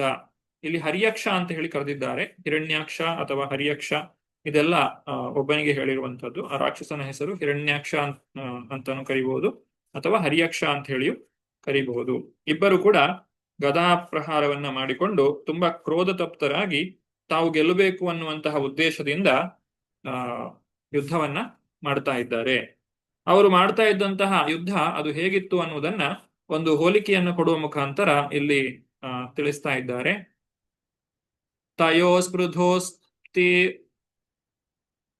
ತಯೋಸ್ಪೃಧೋ ತಿಗ್ಮ ಗದಾ ಆಹತ ಅಂಗಯೋ ಕ್ಷತ ಆಶ್ರವಾಘ್ರಾಣ ವಿವೃದ್ಧ ಮಂಕ್ಷ್ಯೋ ವಿಚಿತ್ರ ಮಾರ್ಗಾನ್ ಚರತೋ ಜಿಗೀಷಯಾ ವ್ಯಾಭಾತ್ ಇಲಾಯಾಂ ಇವ ಶಿಶ್ಮಿಣೋ ಮೃದಃ. ಸಂಧ್ಯಾ ಮಾತಾಜಿ ಅನುವಾದ ಓದಿ. 19. ಹರೇ ಕೃಷ್ಣ. ಎಸ್. ಅನುವಾದ ಶ್ರೀಲ ಪ್ರಭುಪಾದರಿಗೆ. ಇಬ್ಬರು ಯೋಧರ ನಡುವೆ ತೀವ್ರವಾದ ಸ್ಪರ್ಧೆ ಇತ್ತು. ಚೂಪಾದ ಗದಾ ಪರಿಗದ ಹೊಡೆತದಿಂದ ಅವರ ಶರೀರದ ಮೇಲೆ ಗಾಯಗಳಾಗಿದ್ದವು. ತಮ್ಮ ಶರೀರದ ಮೇಲಿನ ರಕ್ತದ ವಾಸನೆಯಿಂದ ಇಬ್ಬರು ಹೆಚ್ಚು ಹೆಚ್ಚು ರೋಷಾವೇಶಗೊಂಡರು. ಗೆಲ್ಲಬೇಕೆಂಬ ಕಾತರತೆಯಲ್ಲಿ ಅವರು ಅನೇಕ ಬಗೆಯ ತಂತ್ರಗಳನ್ನು ಬಳಸಿದರು.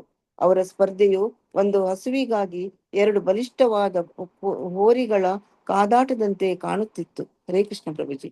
ಹರೇ ಕೃಷ್ಣ. ಈ ಒಂದು ಕ್ಷತ್ರಿಯನ ಮನಸ್ಥಿತಿಯನ್ನ ಇಲ್ಲಿ ತಿಳಿಸಿದ್ದಾರೆ. ಕ್ಷತ್ರಿಯರು ರಕ್ತವನ್ನ ಕಂಡಾಗ ಇನ್ನಷ್ಟು ರೋಷಗೊಳ್ತಾರೆ. ಸಾಮಾನ್ಯರಿಗೆ ರಕ್ತವನ್ನ ಕಂಡಾಗ ಭಯಗೊಳ್ತಾರೆ.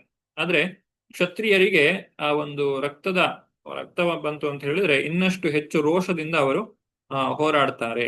ಹಾಗೆ ಇಬ್ಬರು ಕೂಡ ಹೇಗೆ ಒಂದು ಹಸುವಿಗಾಗಿ ಬಲಿಷ್ಠವಾದ ಹೋರಿಗಳು ಕಾದಾಡ್ತಾವೋ ಆ ರೀತಿಯಾಗಿ ಕಾದಾಡ್ತಾ ಇದ್ದಾರೆ.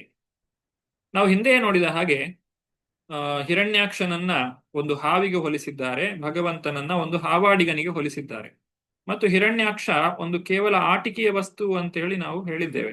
ಆದ್ರೂ ಕೂಡ ಈಗ ಯುದ್ಧವನ್ನ ನೋಡುವಾಗ ಇಬ್ರು ಸಮಾನವಾಗಿ ಯುದ್ಧವನ್ನ ಮಾಡ್ತಾ ಇದ್ದಾರೆ. ಇದು ಯಾಕೆ ಅಂತ ಹೇಳಿದ್ರೆ ಭಗವಂತ ಬಂದಿರುವಂತಹದ್ದು ಆ ಒಂದು ಯುದ್ಧವದ ಆನಂದವನ್ನ ಸವಿಲಿಕ್ಕೋಸ್ಕರ. ಹಾಗಾಗಿ ಹಿರಣ್ಯಾಕ್ಷನ ಸಮಾನವಾಗಿ ಭಗವಂತನು ಕೂಡ ಯುದ್ಧವನ್ನ ಮಾಡ್ತಾ ಇದ್ದಾನೆ. ಆದ್ರೆ ಆ ಹಿರಣ್ಯಾಕ್ಷನನ್ನು ಸಂಹಾರ ಮಾಡುವಂತಹದ್ದು ಭಗವಂತನಿಗೆ ಬಹಳ ಸುಲಭವಾದಂತಹ ಕಾರ್ಯವಾಗಿದೆ. ಇದನ್ನೆಲ್ಲ ಅರ್ಥ ಮಾಡಿಕೊಂಡಂತಹ ಬ್ರಹ್ಮದೇವನು ಈಗ ಅಲ್ಲಿಗೆ ಬಂದು ಭಗವಂತನಲ್ಲಿ ಪ್ರಾರ್ಥನೆಯನ್ನ ಮಾಡಿಕೊಳ್ಳುವಂತಹದ್ದು. ಇನ್ನು ತಡ ಮಾಡುವುದು ಬೇಡ. ಈ ಒಂದು ರಾಕ್ಷಸ ಇಲ್ಲಿಗೆ ಬಂದಿದ್ದಾನೆ, ಅವನು ನಿನ್ನ ಮುಂದೆ ಬಂದಿರುವಂತದ್ದೇ ದೊಡ್ಡ ಅದೃಷ್ಟವಾಗಿದೆ. ಆದ್ರಿಂದ ಆ ಒಂದು ರಾಕ್ಷಸನನ್ನ ಕೂಡಲೇ ಸಂಹಾರ ಮಾಡು. ಯಾಕಂದ್ರೆ ಸಂಜೆಯಾದ ಮೇಲೆ ರಾಕ್ಷಸರಿಗೆ ಶಕ್ತಿಯು ಹೆಚ್ಚಾಗುತ್ತದೆ. ಹಾಗಾಗಿ ಈ ದೈತ್ಯನನ್ನ ಆದಷ್ಟು ಬೇಗ ಸಂಹಾರ ಮಾಡು ಅಂತ ಹೇಳಿ ಇಲ್ಲಿ 20ರಿಂದ ಕೊನೆಯ ಶ್ಲೋಕ 28ನೆಯ ಶ್ಲೋಕದವರೆಗೆ ಬ್ರಹ್ಮದೇವರ ಒಂದು ವಿನಂತಿಯನ್ನ ನಾವು ಕಾಣಬಹುದು. ಅಂದ್ರೆ ರಾಕ್ಷಸನ ಸಂಹಾರ ಈ 18ನೇ ಅಧ್ಯಾಯದಲ್ಲಿ ನಡೆಯುವುದಿಲ್ಲ. ರಾಕ್ಷಸನ ಸಂಹಾರ ನಡೆಯುವಂತದ್ದು 19ನೇ ಅಧ್ಯಾಯದಲ್ಲಿ ದಾನವ ಹಿರಣ್ಯಾಕ್ಷನ ಸಂಹಾರ ಅಂತ ಹೇಳ್ತಾರೆ. ಅಂದ್ರೆ ಈ ಅಧ್ಯಾಯವು ಬ್ರಹ್ಮದೇವರ ಪ್ರಾರ್ಥನೆಯೊಂದಿಗೆ ಕೊನೆಗಾಣುತ್ತದೆ. ಬ್ರಹ್ಮದೇವರು ಪ್ರಾರ್ಥನೆಯನ್ನ ಮಾಡಿದ ಮೇಲೆ ಭಗವಂತನು ಹಿರಣ್ಯಾಕ್ಷನನ್ನ ಸಂಹಾರ ಮಾಡುವಂತಹದ್ದು. ಬ್ರಹ್ಮದೇವರು ಮಾಡಿದಂತಹ ಪ್ರಾರ್ಥನೆಯನ್ನ ನಾವೀಗ ನೋಡೋಣ. 20ನೆಯ ಶ್ಲೋಕ. ದೈತ್ಯಸ್ಯ ಯಜ್ಞ ವಯಸ್ಯ ಮಾಯಾ ಗೃಹೀತವಾರ ಹತನುರ್ಮಹಾತ್ಮನಃ ಕೌರವ್ಯ ಮಾಹ್ಯಾಂ ದ್ವಿಷತೋರ್ವಿಮರ್ದನಂ ದಿದೃಕ್ಷುರಾಗಾದೃಶಿಭಿವೃತ ಸ್ವರಾಟ್. ಮಂಜುಳಾ ಮಾತಾಜಿ. ಹರೇ ಕೃಷ್ಣ ಪ್ರಭುಜಿ. ಓ ಕುರುವಂಶದನೇ, ಬ್ರಹ್ಮಾಂಡದ ಅತ್ಯಂತ ಸ್ವತಂತ್ರ ದೇವನಾದ ಬ್ರಹ್ಮನು ತನ್ನ ಅನುಯಾಯಿಗಳೊಂದಿಗೆ ಜಗತ್ತಿನ ಸಲುವಾಗಿ ದಾನವ ಮತ್ತು ವರಾಹಾವತಾರಿಯಾದ ದೇವೋತ್ತಮ ಪುರುಷನ ನಡುವೆ ನಡೆದ ಭಯಂಕರ ಯುದ್ಧವನ್ನು ನೋಡಲು ಬಂದನು. ಹರೇ ಕೃಷ್ಣ ಪ್ರಭುಜಿ. ಹರೇ ಕೃಷ್ಣ. ಬ್ರಹ್ಮದೇವರು ಇಬ್ಬರನ್ನು ಕೂಡ ಕಂಡಿದ್ದಾರೆ. ಆ ಅಸುರನು ಹೇಗೆ ಭಗವಂತನ ಜೊತೆಗೆ ಯುದ್ಧ ಮಾಡ್ತಾ ಇದ್ದಾನೆ ಅನ್ನೋದನ್ನ. ವರಾಹದೇವರೊಂದಿಗೆ ಬ್ರಹ್ಮದೇವರು ಮಾಡಿದಂತಹ ಮೊದಲ ಸಂಭಾಷಣೆಯನ್ನ ಇಲ್ಲಿ ನಾವು 22ನೆಯ ಶ್ಲೋಕದಿಂದ ಕಾಣಬಹುದು. ಏಷತೆ ದೇವದೇವಾನಾಂ ಅಂಘ್ರಿಮೂಲಮುಪೇಯುಷಾಂ ವಿಪ್ರಾಣಾಂ ಸೌರಭೇಯೀಣಾಂ ಭೂತಾನಾಮಪ್ಯಸ್ನಾಗಸಾಂ. ಸಂಧ್ಯಾ ಮಾತಾಜಿ. 22, 23 ಒಟ್ಟಿಗೆ ಇದೆಲ್ಲ, ಒಟ್ಟಿಗೆ ಓದಿ ಎರಡು ಧರ್ಮದ. ಹರೇ ಕೃಷ್ಣ ಪ್ರಭುಜಿ. ಅನುವಾದ.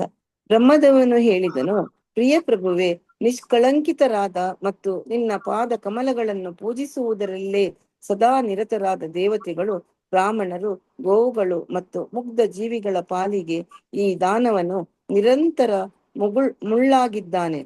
ಅನಗತ್ಯವಾಗಿ ಪೀಡಿಸುವ ಮೂಲಕ ಅವನು ಅವರ ಪಾಲಿಗೆ ಭಯದ ಮೂಲವಾಗಿದ್ದಾನೆ.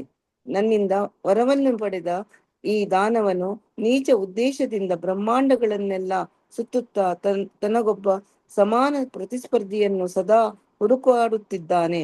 ಹರೇ ಕೃಷ್ಣ ಪ್ರಭುಜಿ. ಈ ಒಂದು ಸಂದರ್ಭ ಮತ್ತೆ ಒದಗಿ ಬರ್ಲಿಕ್ಕಿಲ್ಲ ಅನ್ನುವಂತ ಕಾರಣಕ್ಕಾಗಿ ಬ್ರಹ್ಮದೇವರು ಕೂಡಲೇ ಆ ರಾಕ್ಷಸನನ್ನ ಸಂಹಾರ ಮಾಡು, ಒಂದೇ ಸಲಕ್ಕೆ ಕೊಂದು ಬಿಡು ಅಂತ ಹೇಳಿ ಹೇಳ್ತಾ ಇದ್ದಾರೆ. ಆದ್ರೆ ಹೇಗೆ ಒಂದು ಬೆಕ್ಕು ಒಂದು ಇಲಿಯನ್ನ ಸಾಯಿಸುವುದಕ್ಕಿಂತ ಮೊದಲು ಅದರ ಜೊತೆ ಆಟ ಆಡಿ ಮತ್ತೆ ನಂತರ ಕೊನೆಗೆ ಅದನ್ನ ಸಾಯಿಸ್ತದೋ, ಅದೇ ರೀತಿಯಾಗಿ ಭಗವಂತನು ಕೂಡ ರಾಕ್ಷಸನ ಜೊತೆಗೆ ಯುದ್ಧವನ್ನ ಮಾಡಿ ನಂತರ ಅವನನ್ನ ಸಂಹಾರ ಮಾಡಲಿಕ್ಕೆ ನಿರ್ಧರಿಸಿದ್ದಾನೆ. ಆದ್ರೆ ಈಗ ಬ್ರಹ್ಮದೇವರೇ ಬಂದು ಪ್ರಾರ್ಥನೆಯನ್ನು ಮಾಡಿರುವುದರಿಂದ ಮುಂದಕ್ಕೆ ಈಗ ಸದ್ಯದಲ್ಲಿಯೇ ಆ ಒಂದು ರಾಕ್ಷಸನ ಸಂಹಾರವು ನಡೆಯುತ್ತದೆ. ಈ ರೀತಿ ಬ್ರಹ್ಮದೇವರ ಪ್ರಾರ್ಥನೆಯನ್ನು ನಾವು ಇಲ್ಲಿ ಕಾಣಬಹುದು. ಬ್ರಹ್ಮದೇವರು ಪ್ರಾರ್ಥನೆಯನ್ನ ಮಾಡುವಾಗ ಭಗವಂತನ ಸ್ತುತಿಯನ್ನು ಕೂಡ ಮಾಡ್ತಾನೆ. 25ನೇ ಶ್ಲೋಕ. ನಾಯಾವದೇಶ ವರ್ಧೇತ ಸ್ವಾಂ ವೇಲಾಂ ಪ್ರಾಪ್ಯ ದಾರುಣ ಸ್ವಾಂ ದೇವ ಮಾಯಯಾ ಸ್ಥಾಯ ತಾವಜ್ಜಹ್ಯಮಗಚ್ಚುತ. ಶೋಭಾರ್ ಮಾತಾಜಿ. ಬ್ರಹ್ಮನು ಮುಂದುವರಿಸಿದನು, ನನ್ನ ಪ್ರಿಯ ಪ್ರಭುವೆ, ನೀನು ಅಚ್ಯುತನು. ಈ ದಾನವನಿಗೆ ಆಸುರಿ ಸಮಯವು ಒದಗುವ ಮುಂಚೆ ಮತ್ತು ಅವನಿಗೆ ಅನುಕೂಲವಾದ ಮತ್ತೊಂದು ಭಯಂಕರ ದಾಳಿಯನ್ನು ಅವನು ಆರಂಭಿಸುವ ಮೊದಲು ಈ ಪಾಪಿ ರಾಕ್ಷಸನನ್ನು ಸಂಹಾರ ಮಾಡು. ಯಾವ ಸಂದೇಹವೂ ಇಲ್ಲದೆ ನೀನು ನಿನ್ನ ಅಂತರಂಗ ಶಕ್ತಿಯಿಂದ ಅವನನ್ನು ಸಂಹರಿಸಬಲ್ಲೆ. ಹರೇ ಕೃಷ್ಣ ಪ್ರಭುಜಿ. ಧನ್ಯವಾದ. ಹರೇ ಕೃಷ್ಣ. ಈಗ ಒಂದು ಕಾಲ ಏನಿದೆ, ಇದು ಬಹಳ ಸೂಕ್ತವಾದಂತಹ ಕಾಲ. ಅಭಿಜಿತ್ ಎನ್ನುವಂತಹ ಮಂಗಳ ಮುಹೂರ್ತ ಬರ್ತಾ ಇದೆ. ಅದು ಇನ್ನೇನು ಮುಗಿಯುವುದ್ರಲ್ಲಿದೆ. ಆ ಒಂದು ಮುಹೂರ್ತ ಮುಗಿಯುವುದಕ್ಕಿಂತ ಮೊದಲು ಈ ರಾಕ್ಷಸನನ್ನ ಸಂಹಾರ ಮಾಡು ತಾನಾಗಿಯೇ ಬಂದಿರುವಂತಹ ಈ ಒಂದು ಅವಕಾಶವನ್ನ ಉಪಯೋಗಿಸಿಕೊಂಡು ಅವನನ್ನ ದ್ವಂದ್ವ ಯುದ್ಧದಲ್ಲಿ ಕೊಂದು ಹಾಕು ಅಂತ ಹೇಳಿ ಇಲ್ಲಿ ಬ್ರಹ್ಮದೇವರು ಭಗವಂತನಾದಂತಹ ವರಾಹ ದೇವರಲ್ಲಿ ಪ್ರಾರ್ಥನೆಯನ್ನ ಮಾಡ್ತಾ ಇದ್ದಾನೆ. ಈ ರೀತಿ ಆ ಬ್ರಹ್ಮದೇವರ ಪ್ರಾರ್ಥನೆಯನ್ನ ಕೇಳಿದ ನಂತರ ಹಿರಣ್ಯಾಕ್ಷನನ್ನ ಭಗವಂತನು ಯಾವ ರೀತಿಯಾಗಿ ಸಂಹಾರ ಮಾಡಿದ್ದಾನೆ ಅನ್ನೋದನ್ನ ನಾವು ಮುಂದಿನ ಅಧ್ಯಾಯದಲ್ಲಿ ನೋಡೋಣ.